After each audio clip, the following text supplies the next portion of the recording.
Hustle culture involves long workdays, demanding goals, and chronic multitasking. The unspoken mandate of the workplace and its physical and mental consequences are aspects that many people overlook. Before we continue, if you find this channel's content helpful, please give us a like and subscribe to unlock your potential, a space for reflection where we create content with you in mind. We appreciate your support. For years, Anthony defined himself by his productivity. He was the one who replied to messages at any hour, attended every course, talk, and meeting, and never took vacations.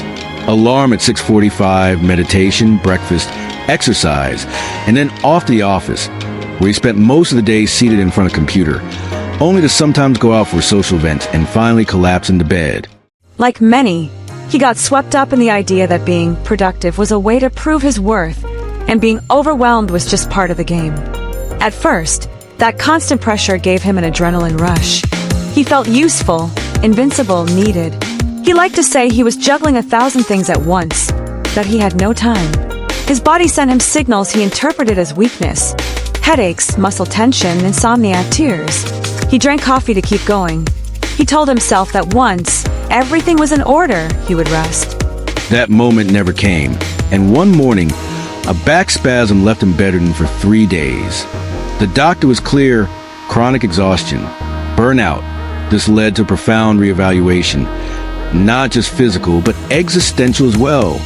He had normalized living poorly and being surrounded by others who were the same, busy, at their limit. Hustle culture is a mindset that prioritizes intense work and productivity at the expense of rest and well-being. The term emerged around 2010 with the rise of startups and entrepreneurs in Silicon Valley, centered on the idea of people who love, or pretend to love, working nonstop. Let's repeat this concept. People who love, or pretend to love, working nonstop. Aaron Griffith, a journalist at the New York Times, described as a manual that people follow, obsessed with striving in hopes of hitting it big. But when that doesn't happen, it results in burnout. 1. Glorifying self-exploitation.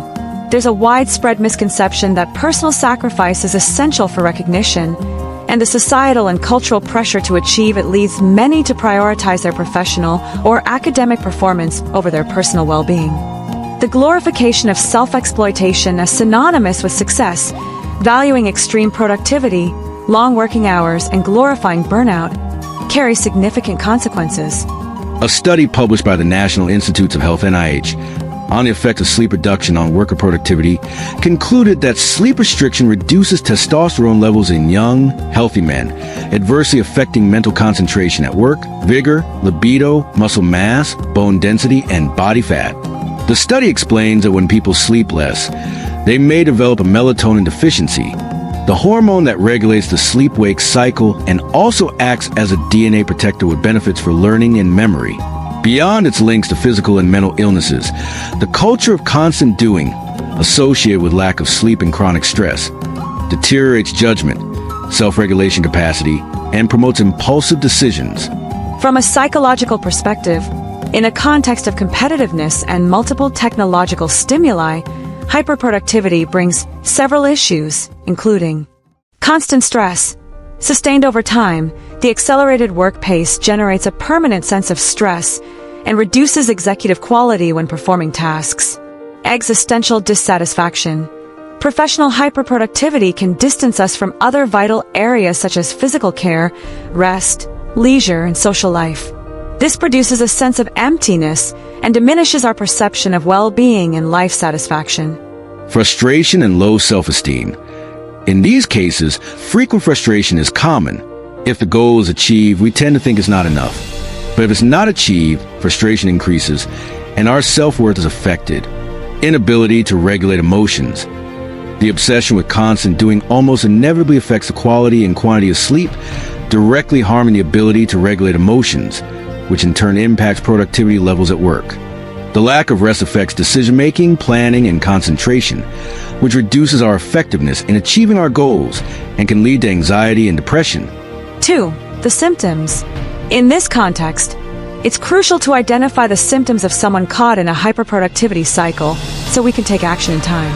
Key signs include constant fatigue, irritability, unrealistically high expectations, decreased quality and quantity of sleep, insomnia, muscle aches, a tendency to isolate, headaches, excessive mental rumination, recurring frustration and dissatisfaction, loss of focus, difficulty concentrating, and reduced effectiveness in tasks. Unfortunately, many of these warning signs are ignored until they escalate into clinical conditions or full-blown burnout because the very culture of overachievement makes them invisible.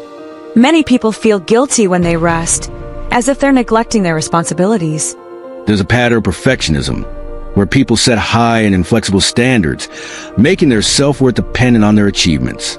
Often, this stems from social comparison, family expectations, and what individuals have learned throughout their lives about what is valued and reinforced by their environment. To prevent falling into a state of hyperproductivity, it's essential to plan and act. It's important to regularly take time to explore areas unrelated to work, connect with personal interests, hobbies, and loved ones, and plan the week to dedicate time to them. Prioritizing balance. Here are some strategies that might be helpful. Set clear time boundaries. Prioritize getting between 7 and 9 hours of sleep and adjust responsibilities accordingly.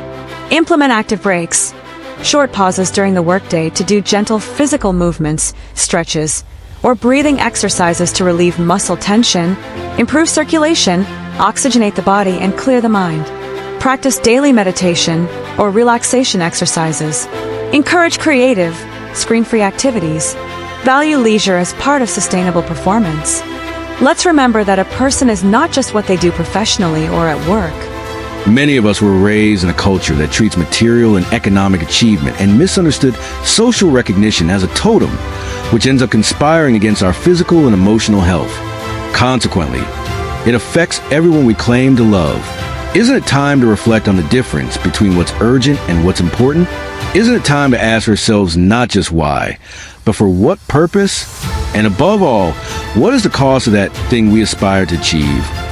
Does it truly hold importance in our lives? Isn't it time to pause and reflect on what we're doing with this wonderful thing called life? Setting goals in life is healthy and necessary for any human being. It's the essence of personal growth. But is it worth any price, even at the risk of your physical and emotional health? Make the most of all that capacity you have, all that intelligence you've been using to generate money and climb the social ladder. Keep doing it, but ensure that when you finally take stock, you haven't let life pass you by. And there you are, realizing all that you could have truly lived instead of just barely surviving.